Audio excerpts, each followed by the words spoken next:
Alright YouTube, Shark Husbandry Network. I haven't done a video in a while, and I did some stuff to my tank that I wish I recorded the process, but I didn't. But I wanted to go over what I did. Basically what happened was, this is my sump. This is a C-Chem matrix that I keep here in the bottom. Obviously it's a wet dry filter. I use the drawer that slides out. This is a drawer that slides out. And I keep the floss in there. But about once a year, this thing gets pretty clogged up with gunk and detritus and all that stuff. So about once a year, sometimes once every 6 to 8 months I do it. Well, I'll let it go for a little longer, and the water level, instead of being down where it is right now, actually had risen up to here because I let it go too long. And the reason why is because my tank was doing so good and I didn't want it to disturb anything. Well, I noticed the last month and a half, 2 months, my nitrates have started to go up a little bit, higher than normal. So what I did was, we broke down everything that was in here, cleaned it all out, and went through the process, which obviously can disturb a lot of bacteria in the water. So the last time this happened, I actually got a nitrite spike when I did it. So I actually changed up how I do it a little bit. Basically what we do is we flush the water out into a trash can, big old trash can just like that, and then empty out. We take the water out of the sump, use the same water to clean the C-Chem matrix. And what that does, it helps hold some of the bacteria in there that you need so that the tank's not doing a complete recycle. So we did that, got everything cleaned up, flushed out, sucked all the water, the leftover water out of the sump, and I did about a 200-gallon water change, which is a little bit more than I normally do, but I think actually it's about a 220-gallon water change, which is a little bit more than what I normally do, but I want to make sure it's nice and clean. And then what we did was obviously added something to kickstart the bacterial growth, a little bit of prime we put in there so that if we do have a spike, it doesn't damage anything, damage any of the water, and kill any of the fish, the sharks that are up there. And there's a full, as you can see here, obviously the skimmers and stuff are cleaned out. We're back to going again. Now this is a dangerous process when you do it, and everybody should understand something.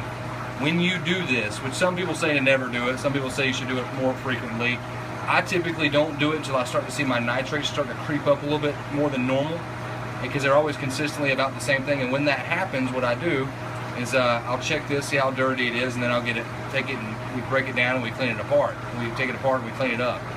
And what can happen is when you start stirring up that bacteria, you're basically restarting the entire cycle over again. And when you do that, you run a risk of damaging some of the wildlife inside the aquarium, because everything gets a little bit more difficult to maintain. Now in doing that, we also sucked all the water out of both ends of the sump, cleaned the sump up real good, wiped everything out of the bottom to get a new fresh start. Now you want to use, I use prime. There's a couple other items out there I particularly like prime, so we do that. We do a few capfuls a day, about 10 capfuls a day. Usually knock it out for the next 3 or 4 days, just keep an eye on everything. Now what I did was I tested my nitrates at 12 hours after doing this, and I have 0 nitrites in the water, and my nitrates have dropped a decent amount, obviously from the water change. It took a while to really get them down. You don't really know where they're at for a few more days.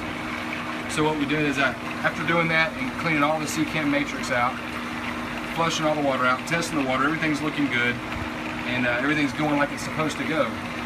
This is something that if you have an aquarium, you're going to have to do this. Not all the time, but when you have sharks, it's going to be filthy. I mean, it is what it is. I mean, you see all this filtration I've got running through this thing. Another thing I did was I started pulling out some of the stuff. I use Purigen. Some people aren't a fan of it, I actually like it.